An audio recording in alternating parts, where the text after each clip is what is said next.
So far, 2025 score season's been going really good for us. We got 5th at San Felipe 250 and ended up backing up with a 5th at the Baja 500. So our confidence is high after those 2 runs coming in the Baja 400.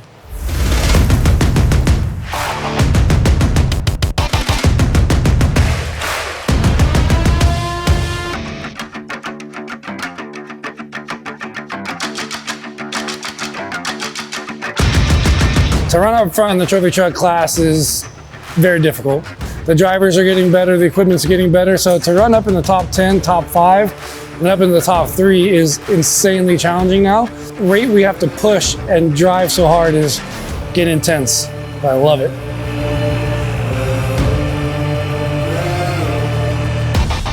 So when the map came out for the Baja 400 and we saw that the finish was on the coast side, it's almost identical when we did the 500, just a little shorter. So Kevin and I decided to just do the same as we did the 500.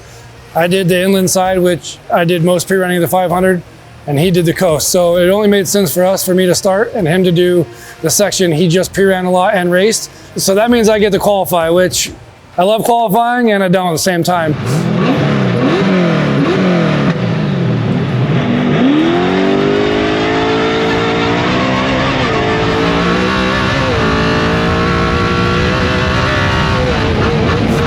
Really, it's about bragging rights on qualifying day. You want to be the fast guy out there. My last couple of runs have not been going so well.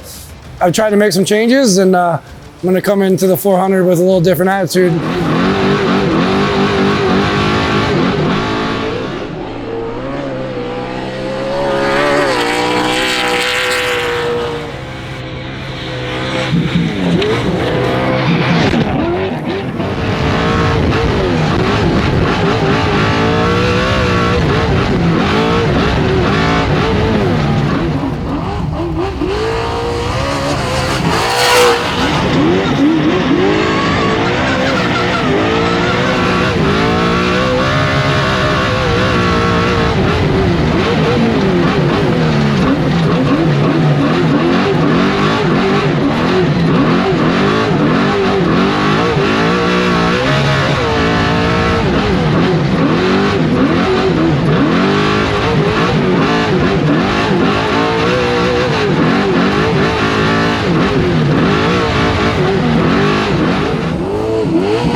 I did hit one V out pretty hard and it bombed the nose out and shot me into the trees, but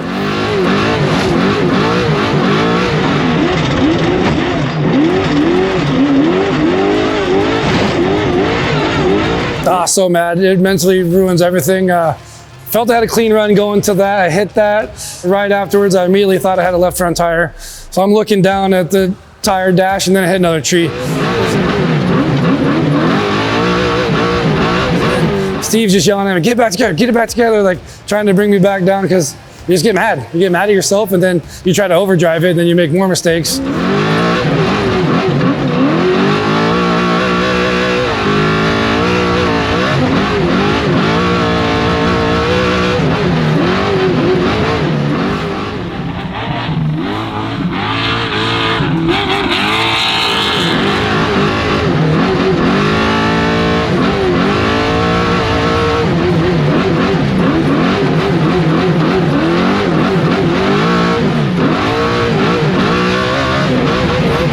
When I hit the big V out and ended up in the tree, what I thought was the left front, I kept looking down and then didn't really know what it was at the time, but I just felt uncomfortable the rest of the deal. Just when we hit the finish line, I thought I had a great run and then noticed the steering wheel was cocked like that again.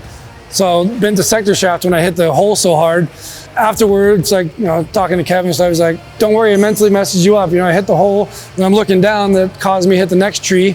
Mentally mess with you when you make a mistake like that and then the truck doesn't feel 100%. At the end of the day, I ended up 9th again. I'll definitely come up with every excuse I have for qualifying so bad.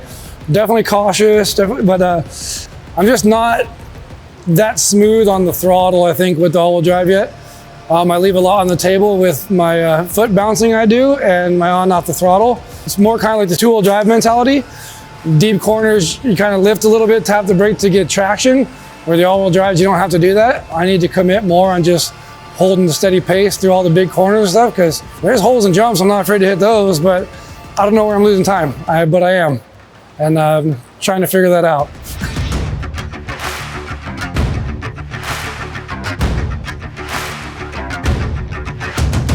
Race morning, feeling good.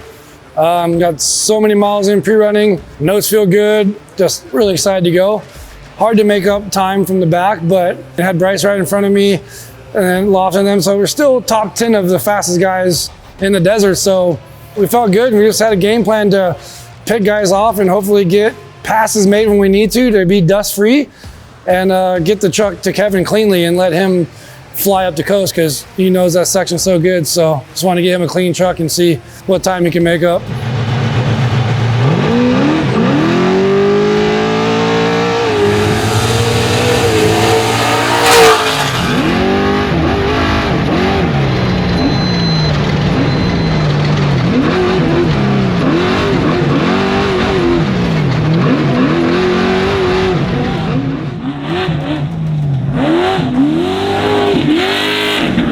Nelson Ranch has some big jumps and everything for the spectators. I think it's the second one. It's the main one there. It's you're coming down the hill and you come into it. It's a pretty good one. And we flew that thing pretty good. And even Steve was yelling, whoa! And it felt like we were there forever. The front of the truck's up and then you can't see anything in the air while you're floating. So you have no control till you hit the ground.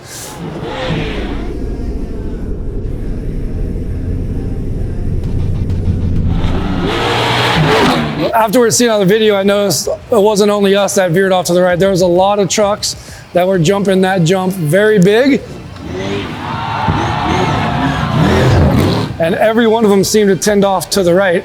It jumps straight, but it throws the truck a little bit to the right. So maybe in the future, we just spread the landing open a little bit. Luckily, no one got hurt, no one got hit, but when we put a helmet on and we see a jump, we're gonna go for it.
Also, after leaving Nelson Ranch, kind of heard something maybe that Bryce was doing a driver change or something. We didn't know for sure, but we knew something was going on.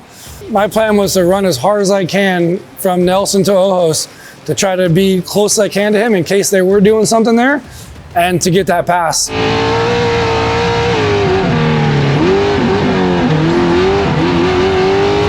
Our only focus leaving Nelson Ranch was to get as close as we can to Bryce. We just ran the crap out of that thing on the start.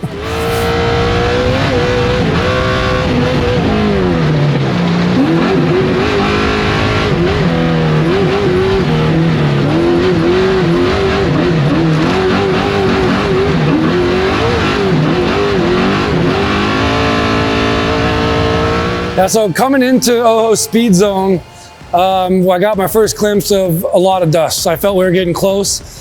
We jump in the speed zone and then I see the truck pulling out of a pit. So I didn't quite get my pass made that I wanted to. They were super quick at what they did. And I was mad. I was yelling like, damn it, I wanted to get him. I wanted to get him before the next dirt section to make up a 2-minute gap when running dust free in Baja is huge. So I was bummed and then we just go into the speed zone and we just started getting closer. Looking up at the Stella and making sure we weren't speeding. We just kept getting closer. So my plan at that point was to inch up on them through the speed zone as much as I can. I tried not to scrub speed through the corners And then I wanted to just lay the hammer down right when the resume race speed going and try to have one more chance of getting him before the dust got too bad.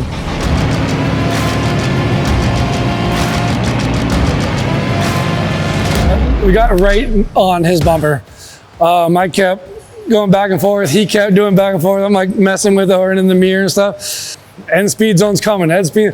And I was like, all right, I'm gonna go. I'm just gonna mat this thing, and we got that Gibbs power. We're gonna put the power to the ground. We're gonna go by him.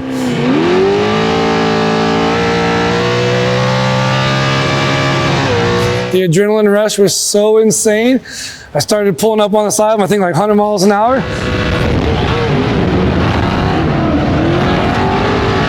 And there's a little rise, and I got a tree on my side.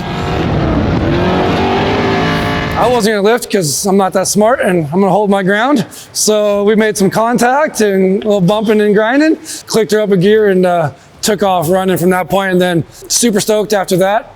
That was just huge for us to make that pass before we got stuck in the dust.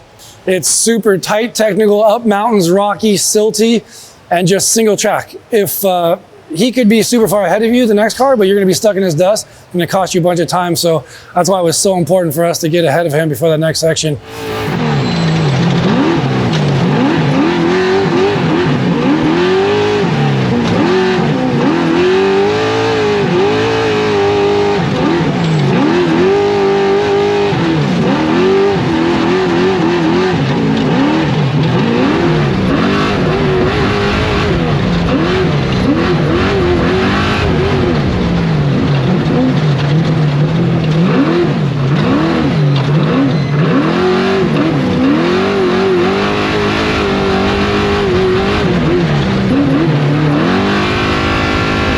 Truck's feeling good, I'm feeling good. Got a time split that we had a little bit of time behind us, so we weren't getting good. I was less than a minute from the guy in front of me, so getting that clean air helped. We moved up, got word that it was Robbie, then Vidolsa Sr.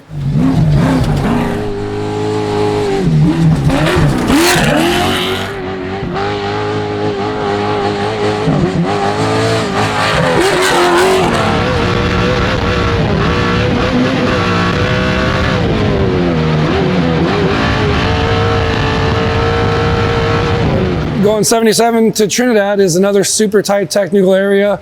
They added like 10, 15 miles of new stuff that wasn't even wide enough for our trucks to go through. We were just first gear scraping trees.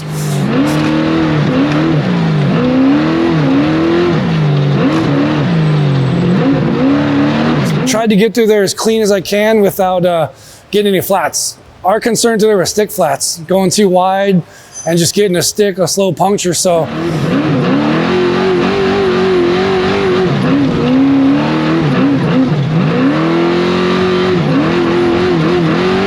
started catching dust around race mile 115, 120, and I would believe that was senior still, Ricky Johnson.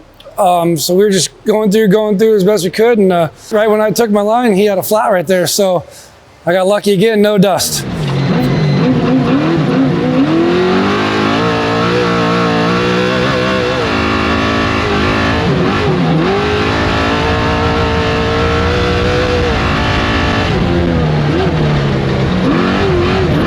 We were pushing hard. I was feeling good. Truck was feeling good. Me and Steve were vibing.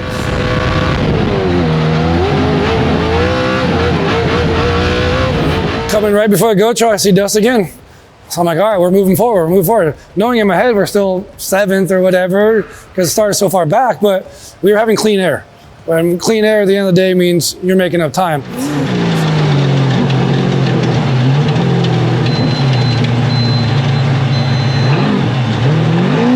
Caught dust down the goat trail, and then right when we got to the highway, we heard Robbie had a flat coming down the goat trail. Ended up getting by him on the highway section. So we executed our passes perfectly. By the luck of however it works, we got all these passes done. So I got to do Mike's with no dust.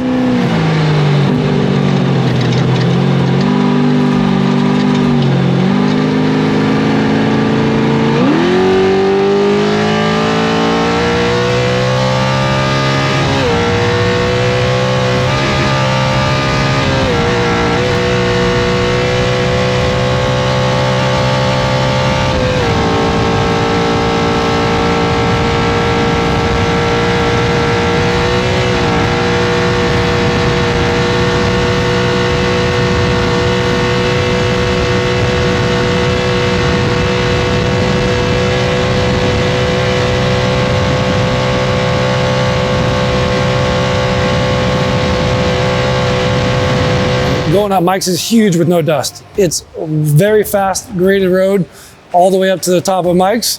You could lose a lot of time. If you're sitting in dust, there's cliffs and caution washouts, you rip wheels off. So went up Mike's super hard. Right when you get there, there's a water crossing. It wasn't that wide. I was pumped up after getting all these passes done. So I just hammered it. It wasn't too bad. I got a couple splashes, which felt a little good because it's getting kind of warm.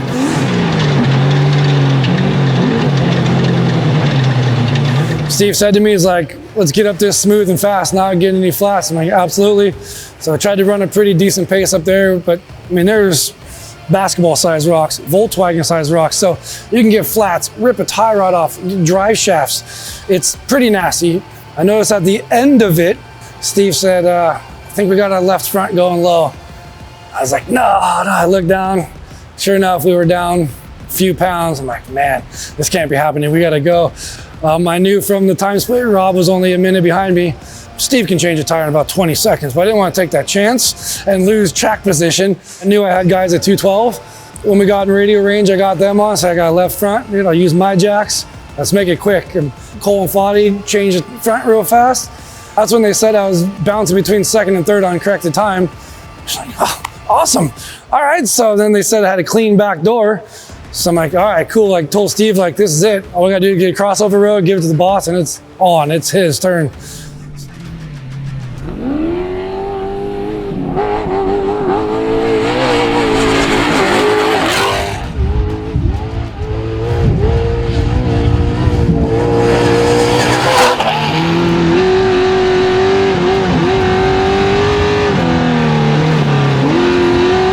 Pretty phenomenal run over the crossover, I felt.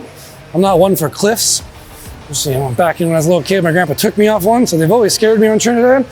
But Steve's notes nailed it, and we got through there pretty fast. Ended up, they told me I made up a minute 40 over Mike's, and then we made up another minute over the crossover.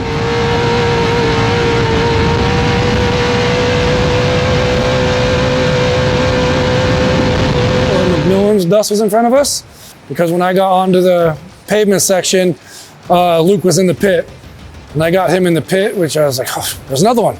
Like super stoked, radioed the guys, said, it's the most important pit of your life, dude. We just got Luke.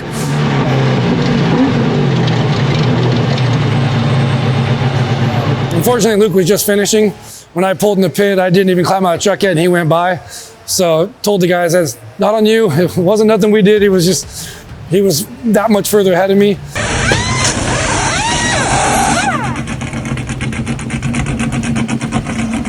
Jumped out, gave the truck to Kevin. We did gas, tires, and driver change in I think 36 seconds. Our crew's amazing, and they're on it. So jumped out, and Kevin and Kellen jumped in and went for the charge.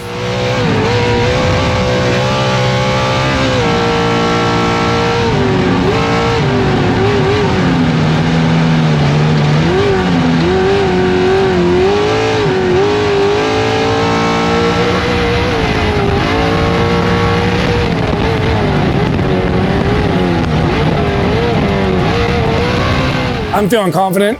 I think we dropped down to third on time, but still like a minute 30 out of the lead or something uncorrected.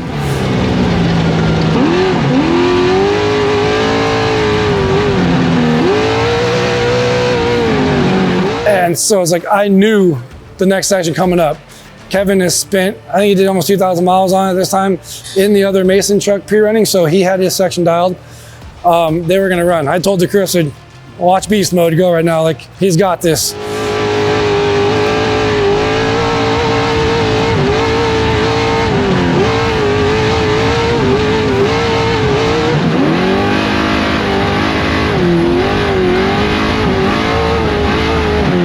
Come to find out, they're in this super tight technical canyon, rocks everywhere, single lane, and they come up on Luke.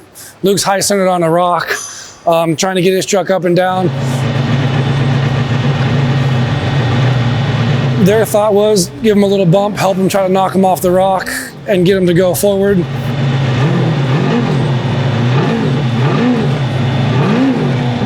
Luke got out, Kevin got out right behind him, didn't get stuck on the rock. Trailing him through the dust, bobbing and weaving, and barely missed like a slight left.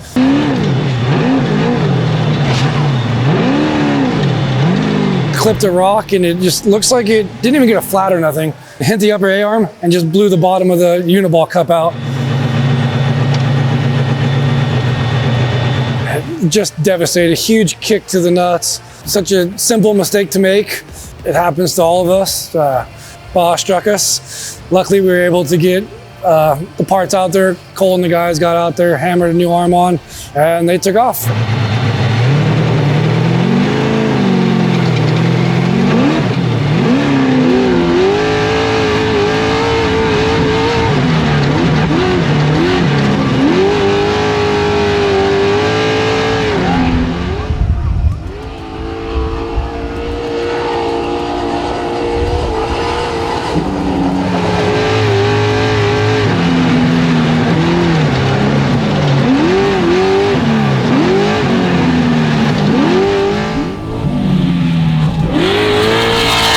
I think they had a good time. It was a good run. All in all, we were still happy. The truck was running flawlessly.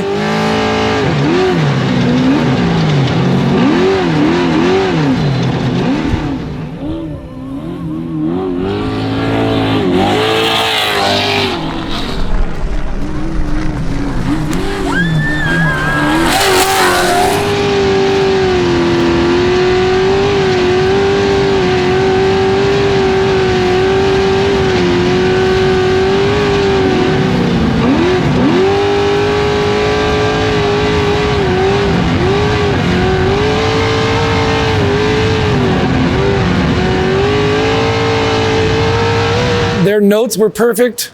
Kevin was flying up the coast, absolutely insane.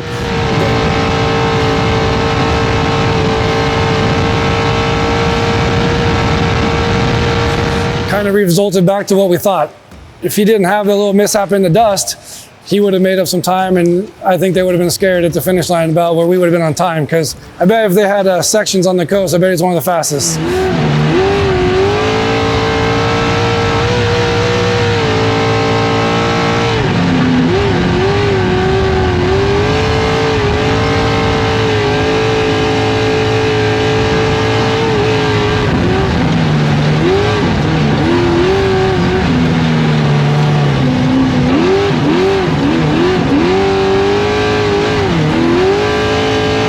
We're stoked that everything's running good. Like, mistakes happen, rocks get clipped. It happens to all of us, so just the truck ran flawlessly. Got us to the finish line, ended up 8th.